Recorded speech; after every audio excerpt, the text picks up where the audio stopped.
We're moving on to the Future of Logistics and Distribution panel, sponsored by GEP. If you allow me to introduce our panel today. Closest to me, we have Matthew Harris, CPO Logistics and Services at Maersk. We have Stuart Farrell, we welcome him back, Chief Procurement Officer at All Points Fibre Networks. We have Alex Chencha, Head of Supply Chain and Logistics Strategy at Siemens. And on the far side, we have Frank Capron, Senior Director Consulting at GEP. A warm welcome for my panel, please. Okay, as I always say, an awful lot to get through and not much time to do it in. Where I'm going to start is I'll start with you, Alex, because you've been in the room most of the day and you've been asking more questions than I have. So I'm very grateful for that as a first point. But let's start with talking about automation, key subject. When it comes for preparing for automation and digitalisation in logistics, what are your thoughts on that? Where are the key drivers? Okay. When we talk about preparation in regards to automation and also digitalization, for us it's a little bit what we call the barbecue concept, low and slow. And that is because you have so many ideas, so many opportunities out there that if you're not careful, you tend just to do things right instead of doing the right things. So in order to prepare, what we're trying to do is encourage our people, and when we find something where we believe it does make sense, we go very quickly to a case study, and from there to a proof of concept and content, and then decide whether we can scale this. And this is helping us to use the precious resources we have in our teams in the right way. I'll open up to the rest of the panel, whoever wishes to run with that next. I think from my perspective, there's a huge change management aspect to it. So digitization, automation is okay on its own, but you have to bring people along with you. You have to get people to adopt the tools. You have to get people to embrace the change that those tools will bring, because ultimately the process that people used to work with will change through a digitized environment. So I think the people aspect, and we heard about it in one of the previous sessions, the people aspect can be somewhat overlooked, and I think it's really important that the focus is maintained on the people that are affected by those technologies coming on board. I'm happy to jump in. Slightly different view for me. I mentioned earlier on this morning about we've signed a new deal with Wesco Annexter, a big US supply chain logistics partner of ours. We've come at it slightly differently, Neil, in that understanding what we're great at, but also acknowledging and recognising what we might not be great at. And again, if I think back to my old Vodafone experience, we always thought we were great at everything. But we realised, and I'm heartened now, that in the leadership group that I sit in at All Points, we very quickly learned that we might not be great at that. So we try to find a partner who is expert. And so what we found with the Wesco Annexter folks is they've taken on board not just our people and our processes and $37 million worth of stock, but they've actually begun to teach us how to do this properly. And that's quite a brave step, because there's always that temptation to go, we can do this. How hard can it be to ship 40-foot trailers all over the UK? Well, what we've found is it's really quite difficult, and there are people out there who can automate and drive the business forward more than we can, which allows us more time to focus on the customer, our team, our people, and our suppliers. Just maybe if I can add one element to that. I think, there are a lot of different dimensions on it. You have automation, for example, within the warehouse. We see a lot of progress. Robotics, I think it's going through the roof. A lot of gain efficiency for that. It requires also a certain level of investment. So I think the proof of concept and the business case, I will definitely echo that. I think there is also a huge focus now, very similar to procurement as well, which is on the data, the quality, because that's also where you don't want to over-engineer that, but that's also how you can also get your insight a bit better. So we've seen also, I think, a lot of investment as well from our side, a lot of project, but I think sometimes the companies don't do it in the right order. At the beginning, you need to fix your basic, get the right things rolling, and then that's where you want to start adding the stuff. However, especially when you look at the data, I mean, when you look about the context, and you probably will come to that at a moment, that now there are so many criteria with the disruptions, with the change in customer behavior, like it's all about, I want to order them today and I want them to deliver tonight, no later than tomorrow. Plus as well, all the things that are now driving change in law and regulation and all that type of things, happening in the industries, sustainability, all that thing. So there is a lot of investment that we see as well into technology and data, but it's not necessarily done in the proper way. It's really just fix your basic first and then, elevate and go up. And I know Maersk, for example, you guys are also very advanced into increasing the analytics, the data for your customers. And then the question is, do you do that in-house, within your system, with your legacy, based on, as well, what Stuart mentioned, do we want to be supply chain experts within our companies, or do you want to work with the providers or an external partner? There's also, maybe I jump on in this, I think the topic of trust in changes. Because if we look at logistics, that's basically the lifeline of business. Whether you're producing and you have the inbound part, the operations part, and then the deliver part, or whether you're working with distribution centers and then create your value out of this. So you have to be very careful when you start changing these things, when you implement new technologies or processes, because you're working on your lifeline. And this requires trust in what you are doing, what is the idea of change. And I think here we are back on what you said is in regards to people, because trust comes not from AI, for example. Trust cannot be taken over by AI. Absolutely, a very human area of that. Well, we've looked a little bit at technology from an automation point of view. I would like to stay with technology and dig a little bit deeper as we look towards the future. For all of you, which new technologies do you think are going to really change logistics, really change how it looks, how efficient it is, how it can deliver better results, that can deliver any kind of positive change? And how do you go about incorporating that into your strategy? Which are the different technologies that are really exciting you? And I'll start with you, Matthew.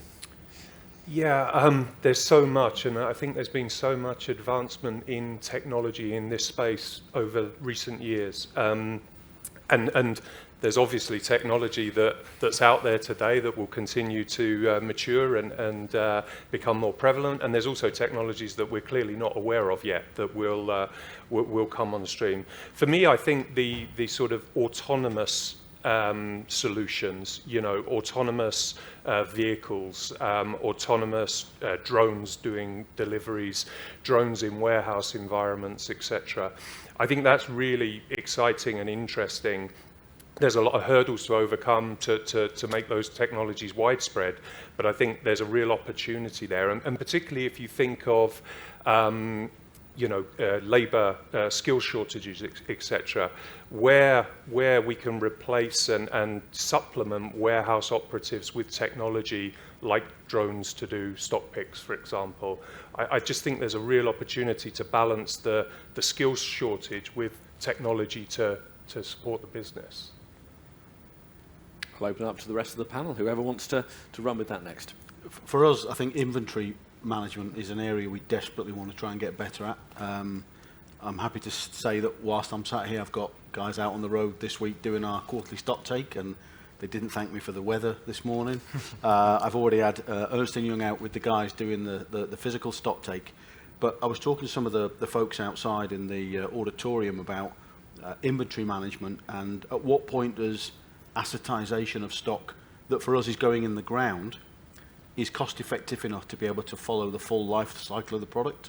Because at the moment, high-end products you can assetize and RFID and check, but when you're going to put 130,000 kilometres of plastic ducting into the ground with fibre optic cables in, which by the way is not an inexpensive technology, going literally putting money in the ground. I think what I'd love to see is a way of being able to track that asset without having to do multiple stock takes that go from warehouse, inventory, logistics, into the build partners' yards, and then into the ground. I'm not sure it's there yet, and I think I'm with you. I don't think the technology is even there yet, but for us as an ability to track that asset, having spent £1.2 billion on inventory and the deployment of the business over the last 3 or 4 years, it's an area I'd love to be able to see. But I think it's driven by cost, not by technology not being there. Okay. I can add also my perspective here. So first, as well, it's also depend on the industry you're in. You know, I know, for example, with a lot of consumer packaged goods companies, real-time tracking is key now. It's, you know, we really need to know where are your goods, your product, real-time, not at the end of the day. And that is something that I think, you know, back to some of the investment we're seeing, I think, and probably as well on the logistic providers now, this is a no-brainer. The ask is, you know, you need to be able to provide that type of services, and we need to be able to integrate that in our system. So I think it is something, again, we are back on the real data type of accuracy that I think has elevated. We've seen as well a lot of interesting stuff going on into the administrative part of logistics, you know, automation into custom process, you know, all that type of thing that has been quite painful, I have to say, for many organizations, and potential area of errors as well. You know, like if you do your custom declaration wrong, sometimes you get your shipment, you know, in trouble, especially depending on which part of the globe you are in. So I think this thing has been actually quite stuff that we've seen, and also to finish on that, to jump back again on what I said. When we look at companies, for example, we are interacting with, one of the main problems they have is inventory and demand planning and forecasting. You know, that's when I said fix your basics, fix your foundation. If you cannot do your demand planning, your forecasting properly, then your supply chain is in trouble. You know, whatever tools you put in whatever quality of people you have.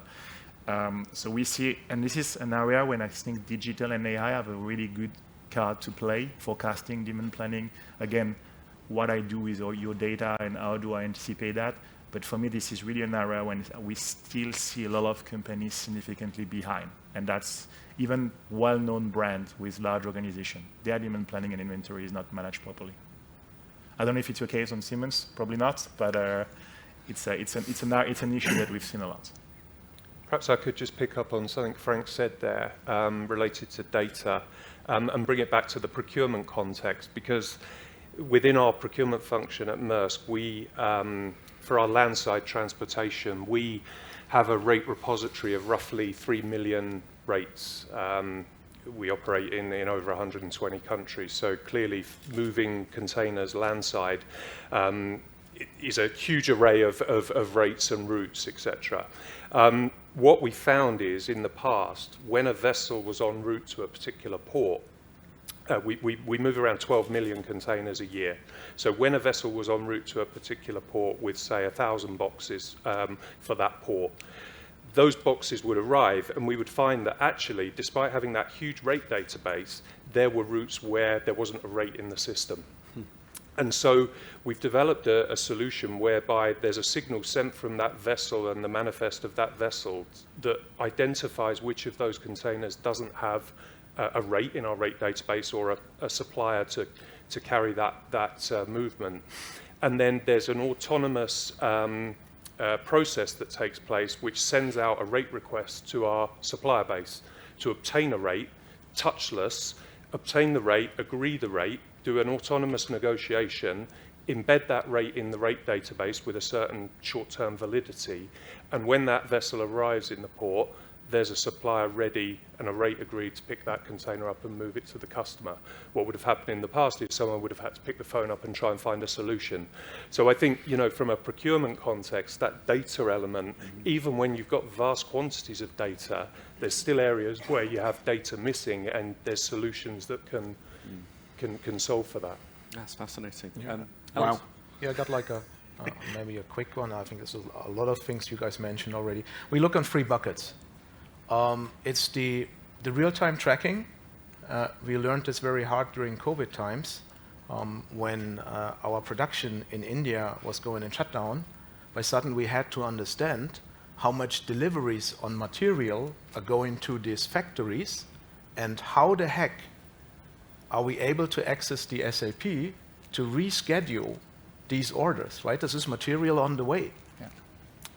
And the same thing we had on track and trace, and this maybe looks stupid for a big company, but we're using reusable bins in our interactions with suppliers. And we're losing hundreds, thousands of these bins. And with establishing track and trace, by sudden, they are still there, and we can much better get use of them. So that's the one bucket. The second bucket for us is analytics, and that goes very strongly to the data fields. That's where AI, we believe AI can help us a lot.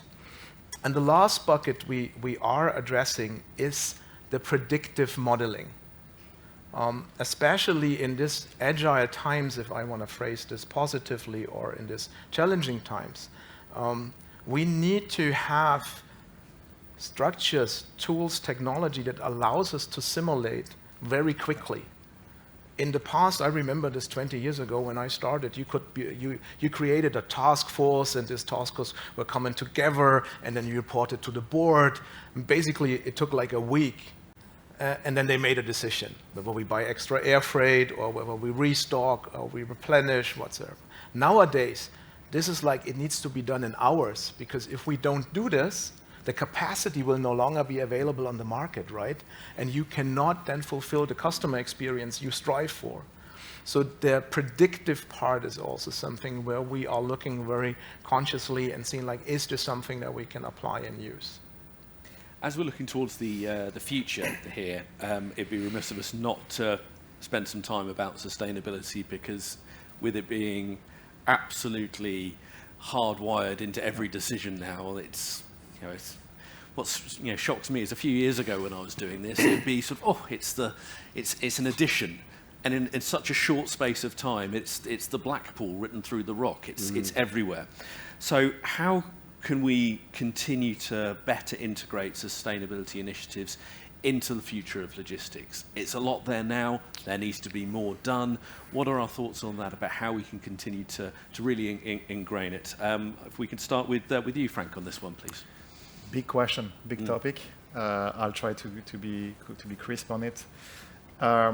So first of all, logistic distribution is one of the main carbon emission, let's say, contributors for not all the companies, but for a lot of industries. So obviously that has a very strong focus. Again, I think what we see, and I think what we learn on talking with a lot of different companies, you have two steps. One is, if you do your logistic distribution supply chain efficiently, you automatically reduce your carbon footprint, most of the case, because actually, if you send a container, you have a filling rate which is low, or it's not, or you ship air, as we said, your carbon, it costs you money, and on top of that, your emissions are not good. So if you are growing in maturity through data, through things we discuss, you are being more efficient.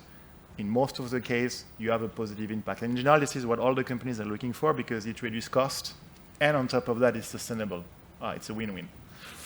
The question that sometimes now companies are debating is, what is the cost of sustainability?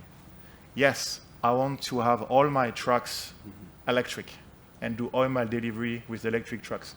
But that's what all the companies want, and you have, 3-4% of the truck today in Europe that are electric. If you do that, yes, your carbon footprint will decrease, your cost may rise, your supply chain will probably be at risk, because you are dependent of very, very few players. So how do you create that sort of dashboard and that sort of cockpit when you have to trade cost, supply chain efficiency, and sustainability? That's another one. And probably the last one is going back to the bone of the discussion, which is data as well. Scope 1, Scope 2, Scope 3, a lot of things that you need to track. What people need to understand is, at the moment, sustainability is nice to have, because it's just a reporting stuff. You just report it. You are a nice guy, you're a bad guy. But for some brand, it's actually very impactful. If you are in certain industry, getting a good credit, good report of your sustainability is important. But very soon, it's going to be punitive. At least, this is the way we see that. So, the nice to have, the reporting is going to turn into money. We have the CBAM, for example, for the one who know that, with going into, I think, 25 or 26, not sure, like in Europe, for direct material import. All these things will, at some point, have also a cost. So, just to sum it up, it's, how do you prioritize it between the low-hanging fruit and actually the direction you take as a companies, but then how you prepare for the future, because it's coming. Nobody's going to turn back on sustainability. It's just, that's what is going to be core in supply chain logistics in the next few years. It's already there. I think I totally agree with that. I think that the cost element is a huge factor. There needs to be a tipping point where the cost is equitable to the cost of non-green solutions, let's say. I think the other factor, which is somewhat linked, is the infrastructure. So some of the restrictions we face as a logistics operator are not necessarily investing in the vessels that run on green methanol or the trucks that are electric. It's more access to sufficient quantities of green methanol or a charging infrastructure that supports those trucks to go where we need them to go. So without the investment in the infrastructure, you can have very good intentions and invest and spend the money, but the infrastructure isn't there to support what you want to do. So and the cost of sustainability. Exactly. So that's a huge factor as well, I think, the whole infrastructure element to it. We just started our conversation about electrification and hydrification of the fleet. And I think, again, as part of our group, we've got this wonderful opportunity with Octopus EV. So a lot of us have taken the opportunity of a salary sacrifice to get into EV over the last 2 or 3 years. I think my expectation, talking to Ford and Volvo and others about electrification of a HGV estate, was going to kind of be the same. I think what certainly we've learned in that investigatory conversation with Ford Pro, for example, they can electrify my small fleet, but again, I agree, infrastructure's not there. So we got into a really big discussion with Ford about home charging for engineers versus going to central depot to charge, to then do 30 miles back out again. Also the cost. This is I mean, a standard Ford L2 H2 Transit that we'll buy, fully kitted, is like £65,000. You start talking about electrifying that, you're up in the 90s. The return on investment and the 3-year capitalisation of the asset becomes really challenging with the finance folks. But I think the speed of change in the automotive industry is probably from HGV not as quick. I know they desperately want to get there, because you make a great point. When we start talking about investment cases in 27, 28, which has already started in Germany now, they're table stakes. To have an electrified fleet is not a, oh, it'd be nice to have. It's a, you haven't got it. Okay, we're not going to invest. Yeah. And it's not a discussion, Neil, it's done.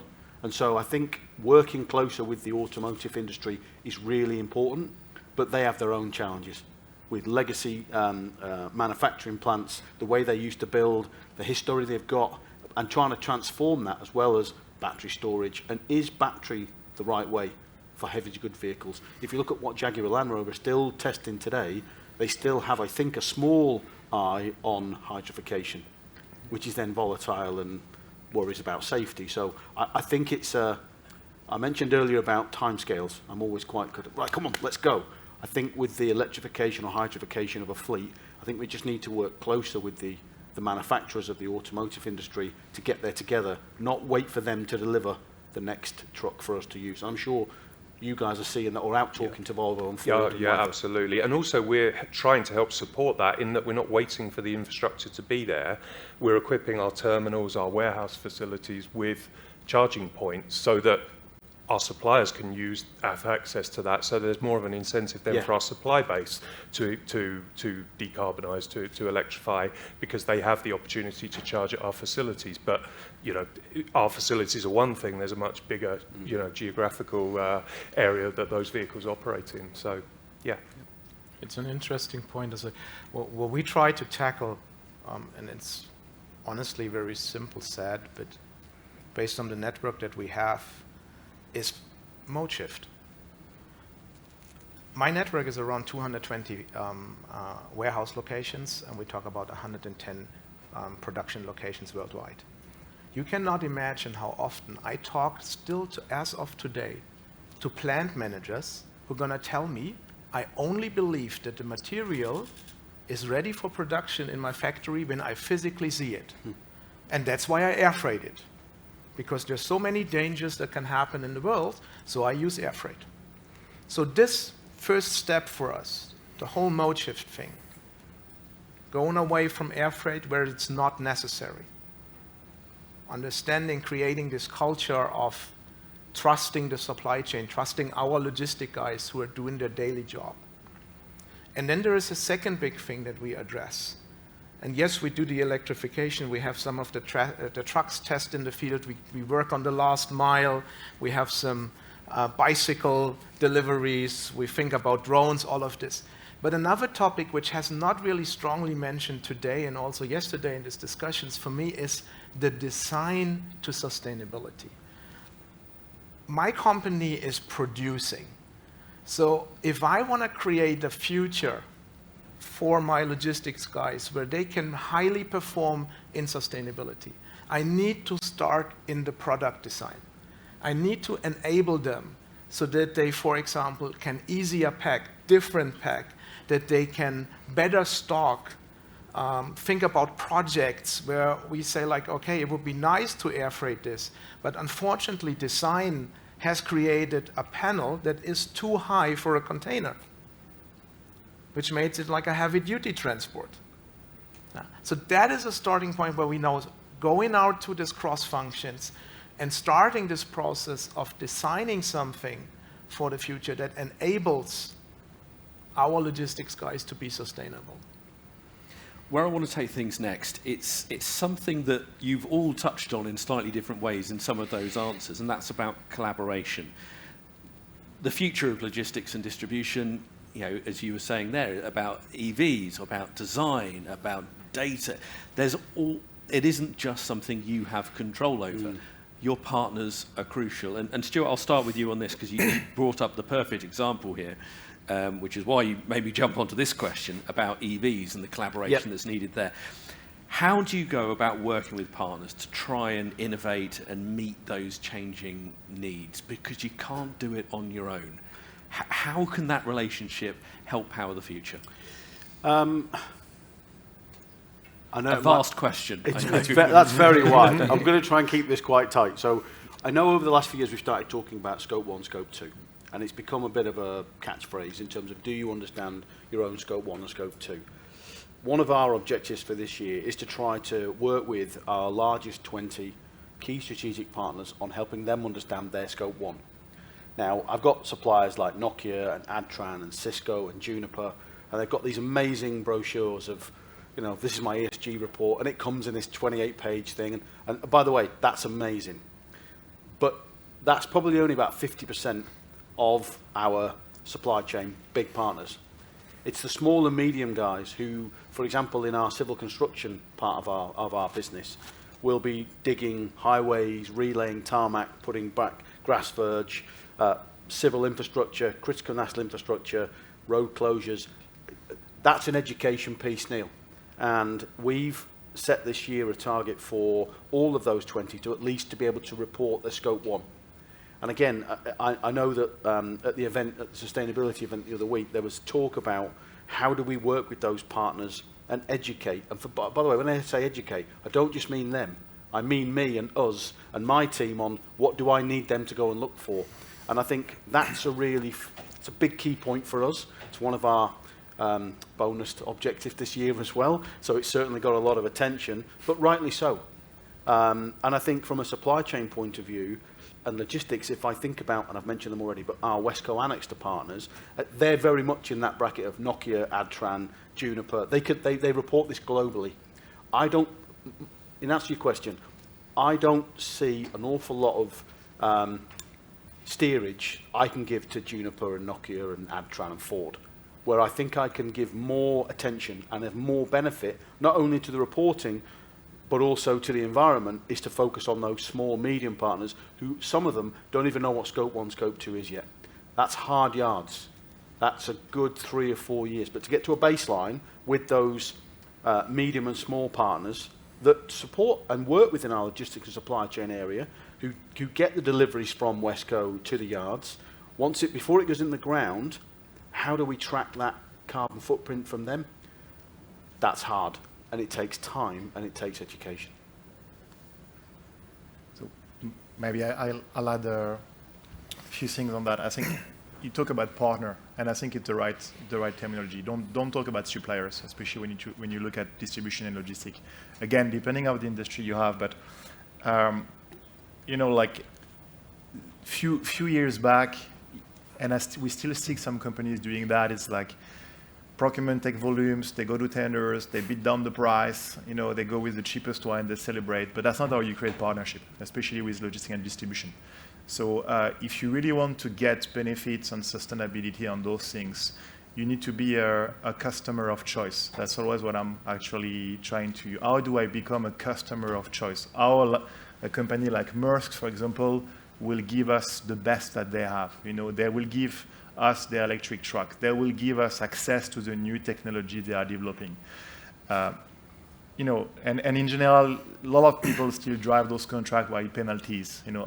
I prefer driving them by incentive. It's a win-win. How do I? Because a lot of this kind of transport companies or 4PL or whatsoever, they will mirror your organization. That's always a concept I have. If you are partnering with them, co-creating, co-investing with them, I think this is what Strat mentioned. You said, what? I'm not going to give you a 1-year contract and then retender it every year, and this is going to be transactional. Yes, I'll save a couple of euros or whatsoever, in the process, but I'll work with you 5 years. Yes, we take a risk, we don't have a forecast, but then we will co-invest, and maybe we will order electric truck, and those electric truck will be for us. You will give that to us, and maybe we will even finance it for you because you're a small company and you cannot afford buying, and ordering those type of truck. So for me, the partnership is the key. It's not like you still need to drive it as well with a certain hand. I'm not saying you should not be doing that, but really changing the role, for example, of procurement, really integrating that with supply chain. For me, this should be one unique function. That's my point of view.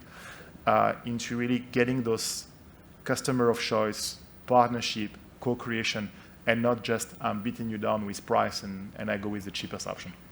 We just done that, Neil. Sorry, we just done that. So you've triggered a memory. So this Friday, we're going to sign our first ever multi-year civil construction contracts in the UK. They are normally annual, minimum zero volumes, NEC4 civil construction contracts. We've changed that model about giving the two of our largest construction partners the visibility to a 3-year contract with a guaranteed spend every year.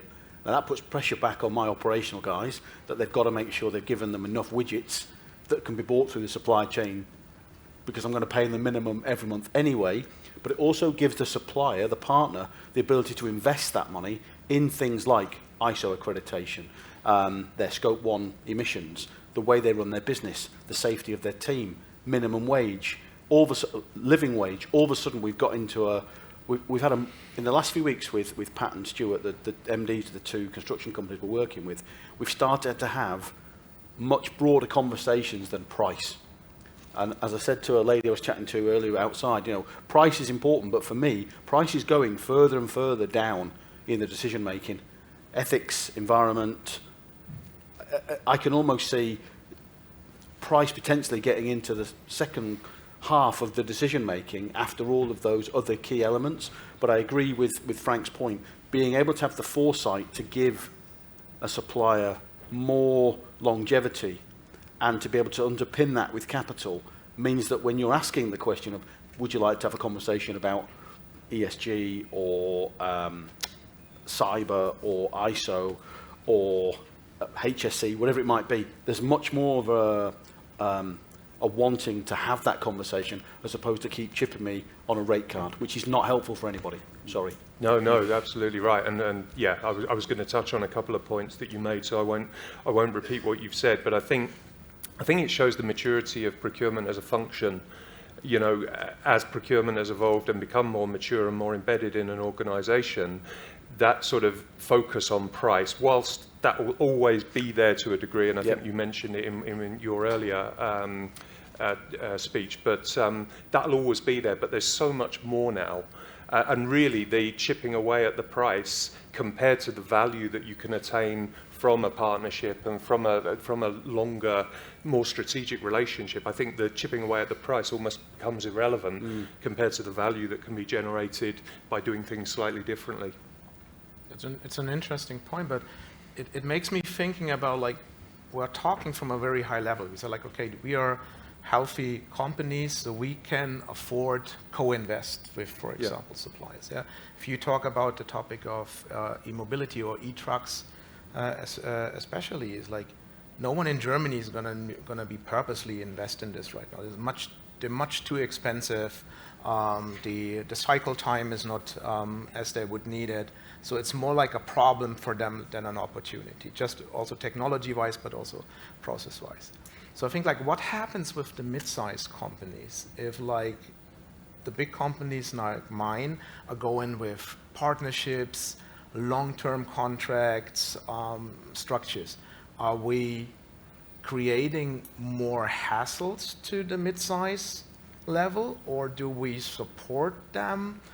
I'm not clear on this. Maybe you guys have some idea on this. I think it's a really good point, and yeah, it's difficult, right? Because there's suppliers out there who probably want to go on that journey, but just don't have the financial ability to do so. And I think it is incumbent on large, relatively successful businesses to help on that path. And one easy way is what you described, right? Rather than an annual contract, it's a 3-year contract. That gives some security to a smaller supplier, and therefore the ability to perhaps take more of a chance or more of a risk on investing in new technology, whatever it may be, than they would have just on an annual contract where they don't know if they're going to be your supplier next year. No, absolutely, but I'm sorry, I want to tip on that on. Yep. But it's like, I think when we look at Siemens, like we look at Schneider, right? It's like mostly we are mentioned in the same sentence most of the time. And if I would like do long-term contracts, I would try to kick, for example, so the supplier push them in a way that he does not make the same development contracts, for example, with Schneider. Yep. Which means, like, I'm restricting his opportunities for business. There's no solution. I think the idea is absolutely valid. We have to be like kind of incubators for these kinds. You have to go in the trial and maybe fail area especially. But I see some concerns that we are artificially changing markets, if I may phrase this way. So just as maybe some food for thought. What's the consultancy saying on this? It's a good question, and I don't think if there is a right or wrong here. Something that we've seen as well is we've seen some large organizations, maybe like you, as well working with their own suppliers, not the logistics suppliers, but more like the smaller suppliers, helping them, small-sized company, mid-sized company, into plugging them in that sort of, I'm the big guy. I can drive those new decisions for you. Because at the end of the day, when you track Scope 3, you need to have your suppliers as well on board. Because if it's not just about your logistics supplier, but also the one that maybe provide you the part, provide you the services and whatsoever. So that's maybe my partial answer to that. I don't think there is a full one, but this is something that we are seeing more like that sort of ecosystem working together. So obviously there is not with competitors, but at least with your suppliers, with your providers, trying to get them access to those benefits that you can drive because you are the big guy. Mm-hmm.